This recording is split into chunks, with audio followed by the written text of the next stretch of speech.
Chapter 3. First Lesson. 3 days passed in a fog of awkward silence and whispered conversations. Wei Chen spent most of that time in his family's workshop, watching his father work the potter's wheel. Chen Bo didn't ask questions, didn't offer advice, just worked, shaping clay into bowls and cups and plates with the steady rhythm of decades of practice. Wei Chen found it calming, the repetition, the focus, the way something formless became something useful through patience and pressure. Magic, he suspected, would not be so straightforward. Dawn came cold and gray. Wei Chen dressed in the dark, pulling on his simplest clothes, a plain tunic and trousers, both brown and worn. His mother had left bread and dried fruit on the table, but his stomach was too tight to eat. First lesson. At the temple, with Elder Shen. And, presumably, with the other children who'd shown magical affinity. Wei Chen stepped outside. The street was still deserted, but he'd grown used to that. The invisible boundary hadn't moved. If anything, it had solidified. He walked through the empty morning, breath misting in the chill air, and made his way toward the temple. The Temple of Elements sat at the town center, built from gray stone that seemed to absorb light rather than reflect it. At this hour, the building looked more like a tomb than a place of learning. Wei Chen climbed the steps and pushed open the heavy wooden doors. Inside, the temple was different from the ceremony 3 days ago. The ceremonial decorations were gone. The rows of seating had been cleared. Now the main hall was just an open space with a high ceiling and cold stone floors. 8 children stood in a loose cluster near the center. Wei Chen recognized most of them from the ceremony. 2 boys with water affinity, 1 girl with earth, another girl with water, a boy with fire, rare for the western lands, and Yun Hao standing slightly apart from the others, hands clasped behind his back like a young nobleman. They all turned when Wei Chen entered. The temperature in the room seemed to drop. "You're late," Elder Shen's voice echoed from the far end of the hall. The old mage stood beside a stone brazier, hands folded into his sleeves.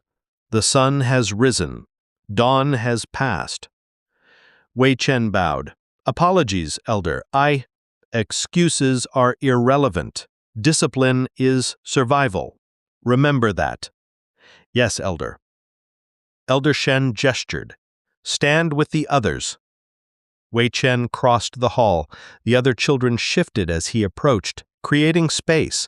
Not hostile exactly, just cautious. Like he was a wild animal that might bite.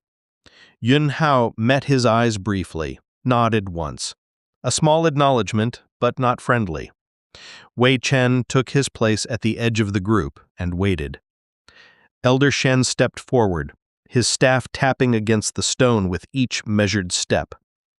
"You are here because you possess magic. Intermediate or beginner level, it does not matter. What matters is that you have been given a gift that 90% of humanity will never experience." His gaze swept across them, sharp and assessing. "Magic is power, but power without control is simply destruction. You will learn control. You will learn discipline. You will learn to harness what you have been given, or you will be removed from this program and forbidden from practicing magic unsupervised." One of the water affinity boys raised his hand. "Elder, what happens if we're removed?" "You live as a civilian. Magic, unused, atrophies. Within a few years, it will fade entirely, leaving you as ordinary as any peasant." Elder Shen's expression didn't change. "Some consider that a mercy." The boy lowered his hand.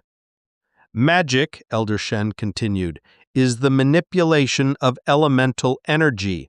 Each element has a nature. Water flows, fire burns, earth endures, air moves, light purifies, darkness conceals." His eyes settled on Wei Chen for just a moment. "To use magic, you must first understand its nature. Then you must learn to feel it, not with your hands, not with your eyes, but with the part of you that exists between mind and body, your core. Elder Shen gestured to the brazier beside him. With a flick of his wrist, water rose from a basin Wei Chen hadn't noticed, forming a perfect sphere in the air. The water hung there, suspended, rotating slowly. Then it froze into ice, then melted back to liquid, then evaporated into mist. Control, precision, intent. These are the foundations. The water collapsed back into the basin with a soft splash. Now, each of you will attempt to manipulate your element. Do not expect success. Most of you will fail today. That is acceptable. Failure teaches patience. Elder Shem directed them to different parts of the hall, the water mages to the basin, the earth mage to a pile of sand, the fire mage to an unlit torch, and Wei Chen to a shadowed corner. Darkness is unique. It does not create. It does not destroy. It manipulates what already exists. Shadows, absence of light, fear. Wei Chen looked at the corner. It was dim, yes, but not particularly dark. Morning light filtered through high windows, washing out most of the shadows. Your task, Elder Shen said, is simple. Extend the shadow. Make it grow, not through physical means, through will. How? That is for you to discover. Magic is personal. What works for one mage may not work for another. Elder Shen turned to leave, then paused. One warning. Darkness responds to emotion. Fear, anger, desperation. These feelings will amplify your magic, but they will also make it unpredictable, dangerous. He walked away, leaving Wei Chen alone in the corner. Wei Chen stared at the shadow. It was a small thing, cast by a stone column, stretching maybe 2 feet across the floor. Extend it. Make it grow. He reached for the magic inside him, that cold presence. It responded immediately, eager, like it had been waiting. He pulled gently, directing it toward his hand. The sensation was strange, cold fire flowing through his veins, weightless but present. When it reached his fingertips, he pushed it outward, toward the shadow. The shadow twitched. Wei Chen focused, pushed harder. The magic resisted for a moment, then surged forward. The shadow exploded.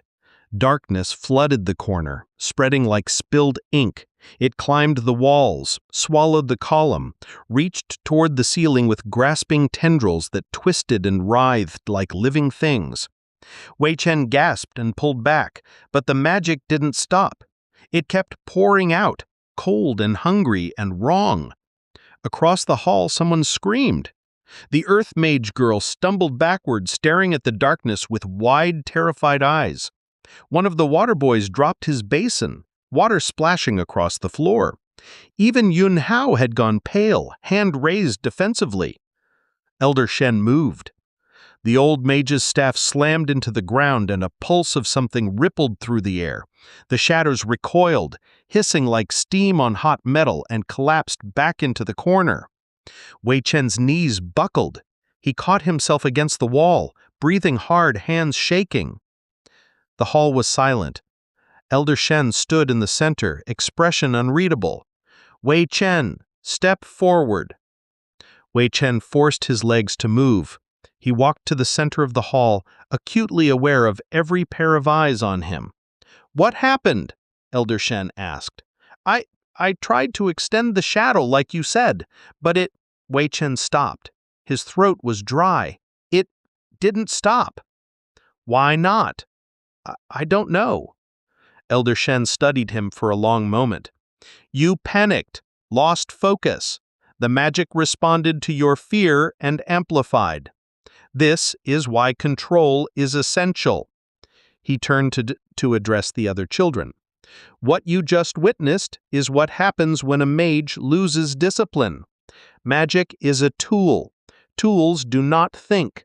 They do not care. If you fail to control them, they will act on instinct and emotion. His gaze returned to Wei Chen. Again. Wei Chen blinked. What?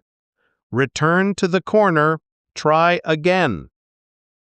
Wei Chen wanted to argue, wanted to say he was too tired, too shaken, that he needed rest. But Elder Shen's expression left no room for negotiation. He walked back to the corner. The shadow was normal now, small and harmless. Control, precision, intent. Wei Chen closed his eyes, took a breath, reached for the magic again. It was still there, still eager. But this time he held it tighter, shaped it, directed it with deliberate intent instead of desperate hope. The shadow grew, slowly, steadily. It spread across the floor, darkening by degrees until it had doubled in size. Then Wei Chen let go. The magic retreated. The shadow returned to normal. He opened his eyes. His hands were still shaking, but less violently. Elder Shen nodded once. Better. Dismissed. The lesson ended shortly after. The other children filed out quickly, most of them avoiding Wei Chen entirely. Yun Hao lingered near the door, looking like he wanted to say something. But whatever it was, he decided against it. He left without a word.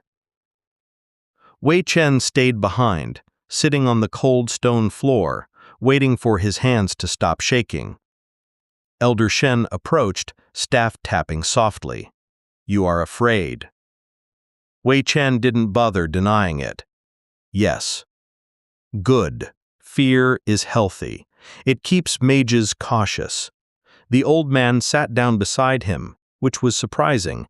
Elder Shen didn't strike Wei Chen as someone who sat on floors. But fear cannot control you. If it does, your magic will consume you. Is that what almost happened? Yes. Wei Chen looked at his hands. I didn't mean to scare them. Intent is irrelevant. Results are what matter. Elder Shen stood, brushing dust from his robes. You will return in 3 days. Practice control. Small shadows. Nothing large, nothing aggressive. Understood? Yes, Elder. Good. Go home. Wei Chen walked back through the empty streets, exhaustion weighing on him like a physical thing. The magic had drained something from him, not just energy, but something deeper. He felt hollow, cold. When he reached home, his mother was waiting at the door. She pulled him inside without a word and sat him down at the table. What happened? She asked. Wei Chen told her. The lesson, the loss of control, the fear in the other children's eyes. His mother listened in silence. When he finished, she reached across the table and took his hand. This is going to be hard, she said quietly. Harder than we thought. People are going to fear you, misunderstand you, avoid you. I know. But you're my son, and you're strong, stronger than you realize. She squeezed his hand. We'll figure this out, together. Wei Chen nodded. But as he sat there feeling the residual cold of the magic still coiled inside him, he wondered if strength would be enough, or if he'd need something else, something darker.